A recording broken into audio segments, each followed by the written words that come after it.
पैसे तो मिलती ही रहेगी, आपको किसी इंस्टीट्यूट में जाने की जरूरत भी नहीं रहेगा और आपको अच्छी खासी सैलरी भी मिल जाएगी। फिलहाल प्रेजेंट टाइम में जो सैलरी चल रही है, लेकिन मैंने क्या किया कि पहले मुंबई आया, लेबर वर्कर का काम किया कुछ समय तक। देखो स्टार्टिंग में परेशानी होती है, लेकिन हमने क्या किया था, जब हमने सिग्नल मैन का लाइसेंस बनवाया था। सिग्नल मैन का पहले आप जान लो कि लाइसेंस लगती है, लेकिन वहाँ के ऑपरेटर से कांटेक्ट नहीं बनाते हैं, सिग्नल मैन से कांटेक्ट नहीं बनाते, वहाँ के साहब लोग से कांटेक्ट नहीं बनाते हैं। ये कांटेक्ट न बनाने के कारण वो लोगों को फोन करना शुरू कर देते हैं।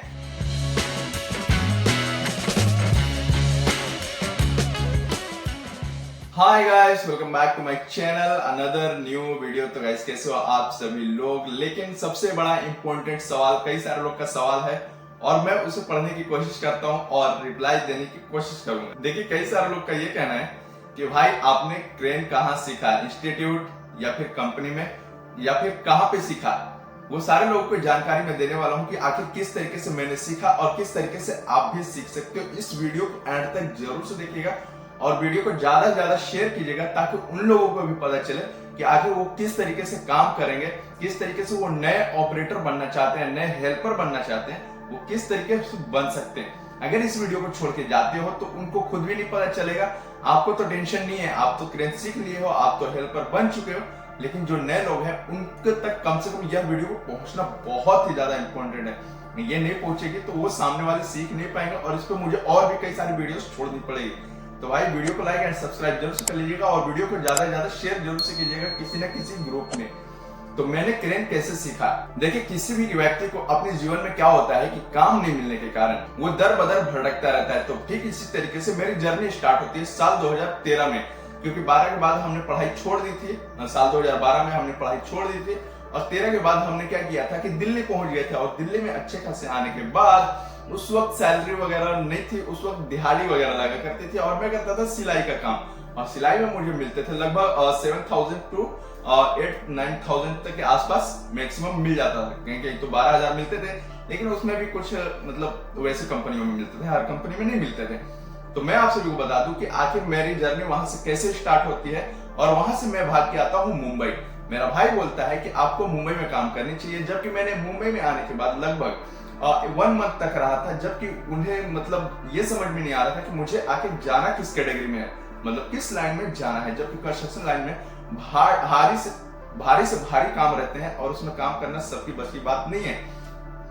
वो मुझे मुंबई बुलाते हैं और लगा देते हैं लेबर वर्कर में, लेबर वर्कर से करता नहीं हूँ, फिर भाग जाता हूँ मैं। भागने के बाद लगभग 1 महीना तक मैं टिकता हूँ मुंबई में, उसके ज्यादा नहीं। फिर दिल्ली चला जाता हूँ, फिर 1 साल रहता हूँ। ऐसे ऐसे गुजरते गुजरते मैंने 3 बार मुंबई आकर रिटर्न ले लिया।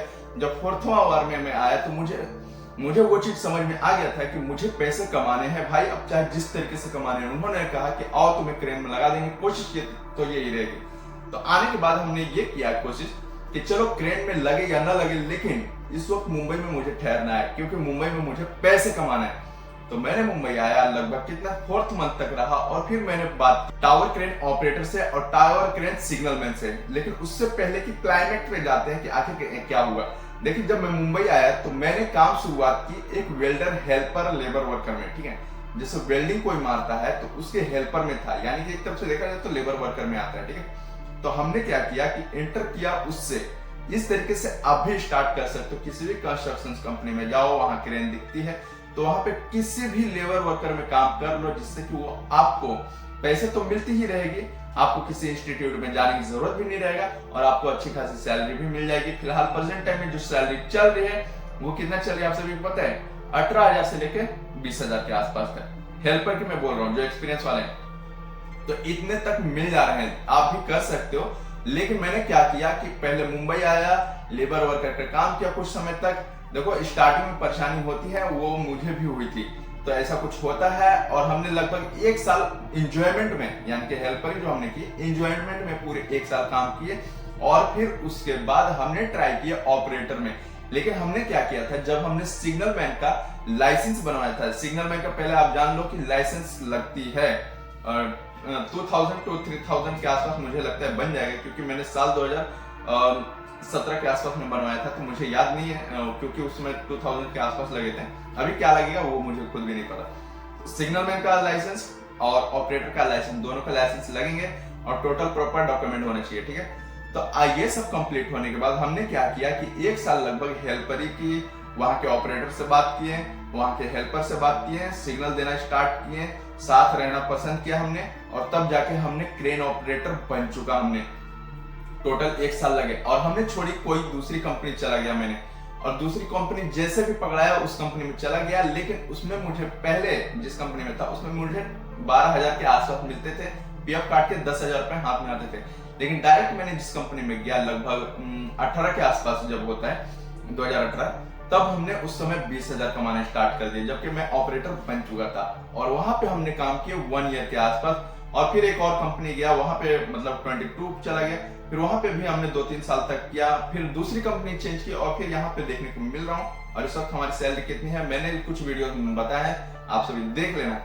तो ऐसा होता है कि स्टेप बाय स्टेप कैसे बढ़ना है आप सभी को कमेंट करके कोई मतलब नहीं है गाइस। अगर आप कमेंट करते हो तो मैं जरिया तो जरूर से बता दूंगा, और मुझे याद रहता है इस चीज के बारे में, तो मैं आप सभी के लिए एक वीडियो रिलीज कर देता हूँ जिससे कि कुछ आपको आइडियाज लग जाए कि किस तरीके से आप सभी आ सकते हो। देखो, ऑपरेटर अगर आप वाकई में बनना चाहते हो, हेल्पर में आप आना चाहते हो, तो कुछ रूल्स जो होते हैं उसे फॉलो करने पड़ते हैं। हेल्पर के लिए सबसे इंपॉर्टेंट चीज कि उसे आपको कंस्ट्रक्शन लाइन में आने पड़ेंगे, तभी कुछ बात बनेंगे। और ऑपरेटर की मैं आप सभी बता दूं, ऑपरेटर की एक जिम्मेवारी है, और वो जिम्मेवारी वो भूल जाते हैं।